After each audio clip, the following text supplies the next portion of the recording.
का किरण पुंज beam of light. सबसे पहले इस बीम ऑफ लाइट के बारे में सुन लीजिए। क्वेश्चन है कि प्रकाश की किरण की समूह, समूह मतलब होता है ग्रुप, समूह मतलब ग्रुप। प्रकाश की किरण को प्रकाश किरण पुंज कहते हैं। याद रखने की टेक्निक है कि प्रकाश के समूह को प्रकाश का किरण पुंज कहते हैं। मुख्यतः किरण पुंज 3 प्रकार के होते हैं।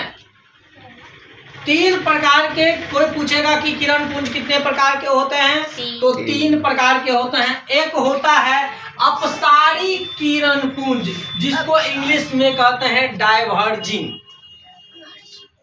दूसरी समांतर, जिसको पैरेलल कहते हैं, और एक होता है अभिसारी, जिसको कन्वर्जिंग मिरर कहते हैं, किरण बीम कहते हैं। कोई दिक्कत?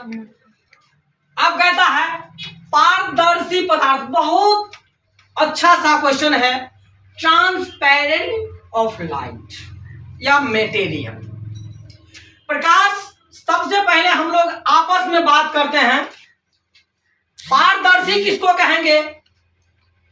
जिस तरह से इस तरह से हमने रखते हैं, इसको आर पार देख लेते हैं, आर पार दिखते हैं, इसको हम लोग पारदर्शी पदार्थ कहते हैं।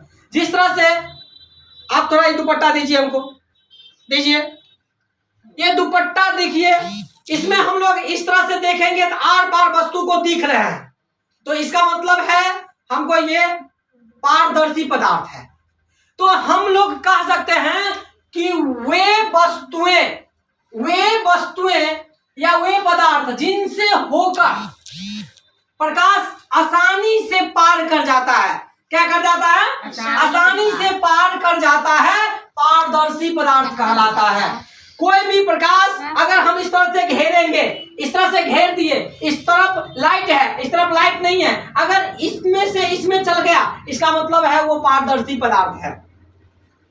ओके, अगला चलिए, अपारदर्शी, उसी का उल्टा है, जिसमें जिस प्रकाश को एक दूसरी जगह ना जा सके। तो वही कह रहा है कि वे पदार्थ जो प्रकाश को अपने होकर जाने नहीं देता है। हम कहने की मतलब ये कॉपी है, हम इस तरह से रखेंगे, देखो इस तरह से प्रकाश नहीं जा रहा है, प्रकाश नहीं जा रहा है, लेकिन इधर तो प्रकाश है, समझ लो कि अपारदर्शी पदार्थ। ऑब्क्यू मटेरियल्स, कोई मटेरियल्स। चलिए, प्रकाश का परावर्तन किसे कहते हैं? सबसे पहले आप पदार्थ अपारदर्शी, पारदर्शी समझ गए होंगे।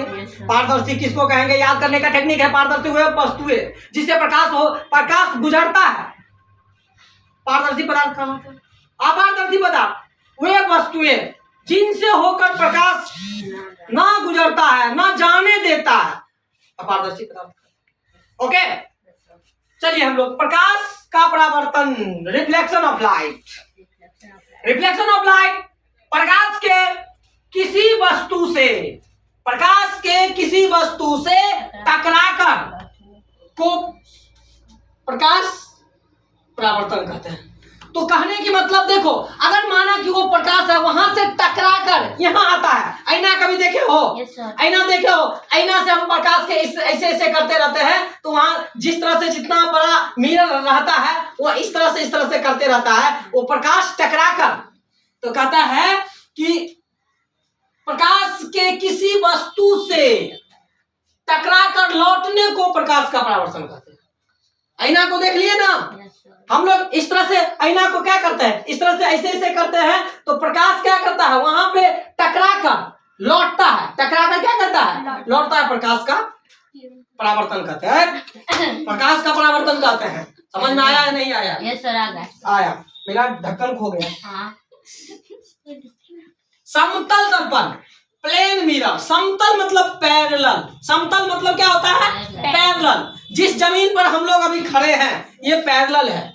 कभी ऊंच होता है, कभी नीच होता है, तो पैरेलल नहीं है। तो पैरेलल मतलब एक जैसा होना चाहिए, समांतर होना चाहिए, तो पैरेलल। तो कहता है कि समतल दर्पण प्रकाश का एक अच्छा स्रोत है, सोर्स है। अब चलिए हम प्रकाश के परावर्तक के 2 नियम बताते हैं। प्रकाश का परावर्तक 2023 में जो कैंडिडेट एग्जाम देंगे उसके लिए मोस्ट वीवीआई क्वेश्चन है, प्रकाश के परावर्तन के 2 नियम है। वो ऑब्जेक्टिव में भी पूछ देंगे कि प्रकाश के कितने नियम है, तो प्रकाश के परावर्तन के 2 नियम है। एक आपतित किरण परावर्तित किरण के पैरेलल होता है, एक साइन आई बराबर साइन आर के बराबर होता है, वही चीज कह रहा है। चलिए, आपतित किरण परावर्तित किरण तथा आपतन बिंदु पर खींचा गया अभिलंब तीनों एक ही समतल में होते हैं, तो वो हो गया परावर्तन का पहला नियम। दूसरा, आपतन कोण I परावर्तन कोण R के बराबर होता है, अर्थात साइन I बराबर साइन R होंगे। आपको क्वेश्चन पूछ देंगे कि आपतन कोण परावर्तन कोण का क्या होता है, तो बराबर होता है। क्या होता है? बराबर होता है। साइन I बराबर साइन R होता है। तो इस तरह से आपका फिजिक्स का क्वेश्चन इस तरह से रहेगा, और आप लोग को याद करने की टेक्निक आप लोग याद कर सकते हैं, अपना सकते हैं। इसीलिए जो है ना, मनुष्य को जो गुण होता है, दोष होता है, वो अपने आप में होता है। जब तक आप समझेंगे नहीं तो आप लोग को क्या होगी, ये क्वेश्चन बनेगा नहीं, याद नहीं। हम कितनू रट लेंगे, रट्टा मार चीज नहीं, कभी जिंदगी में याद नहीं रहता है। रट्टा मार कभी जिंदगी में आपको हो नहीं सकता। 1 दिन 2 दिन 4 दिन 5 दिन के बाद वो निकल जाएंगे ब्रेन से। लेकिन आप कोई भी क्वेश्चन आप समझते हैं, अगर समझते हैं तो जिंदगी के क्या, आप जब तक रहेंगे जिंदा तब तक आपके ब्रेन में रहेंगे। सिर्फ आपको एक बार देखना है, वो होती है आपका समझा हुआ। इसीलिए इंसान क्लास में क्या होता है, समझता है। रटना रहता तो सब पढ़ लेता, वीडियो रे, ये रे, वो रे, किसी से कहीं से देख लेता, कहता हम रट लेंगे, लिख लेंगे, किताब रहेगा सामने में लिख लेंगे। इस तरह से रट्टा नहीं होता है। समझने के लिए क्लास में जाता है, क्लास समझता, टीचर जो है समझाते हैं। और एक योग्य टीचर जो होते हैं वो सबसे पहले समझाते हैं, लिखाने की दूर की बात है। कॉपी में हम लिखा देंगे, आपका कॉपी गल जाएगा, आग लग जाएगा, जल जाएगा, क्या करोगे? ब्रेन में रहेगा तो न लिख लोगे।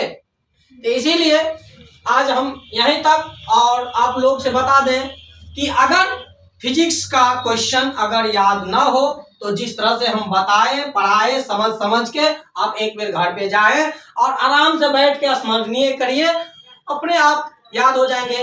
डेली अगर याद करते हैं तो आपका दिक्कत नहीं होगी। इसीलिए नहीं होगी क्योंकि आप जो डेली चैप्टर बाय चैप्टर पढ़ेंगे, तो हमको कहने की मतलब है कि जब चैप्टर बाय चैप्टर याद करेंगे तो एग्जाम के टाइम में आपको हल्का बुझाएगा। ठीक है, समझ में आया? ठीक है, चलिए नेक्स्ट क्लास में मिलते हैं। कर दिया।